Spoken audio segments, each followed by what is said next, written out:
नमस्कार, माझे नाव अंश नवनाथ शेलार. मी इयत्ता दुसरीमध्ये शिकत आहे.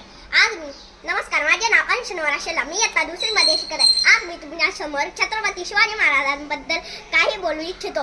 असा एका राजा होऊन गेला, त्याला स्वर्गाती देवाने झुकून मुद्रा केला. देवाने झुकून मुद्रा केला. तेच आहे छत्रपती शिवाजी महाराज. त्यांना मी मानाचा मुद्रा करत आहोत. 19 फेब्रुवारी 1630 रोजी एक सोन्याचा दिवस उगवला.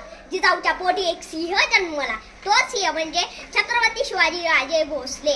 राजे, तुमच्या सावलीने सूर्यही झाकला असता, पाहून पराक्रम तुमच्या गुजऱ्याला चंद्रही वाकला असता. आई भवाने माझ्याचा लेख तो मराठ्यांचा राजा होता. झुकला नाही कोणासमोर, मुघलांचा तो बाप होता. जाणता राजा माझा असा एकच होऊन गेला. अरे इतिहासाच्या पानामध्ये आपला नाव कोरून गेला. इतिहासाच्या पानामध्ये आपला नाव कोरून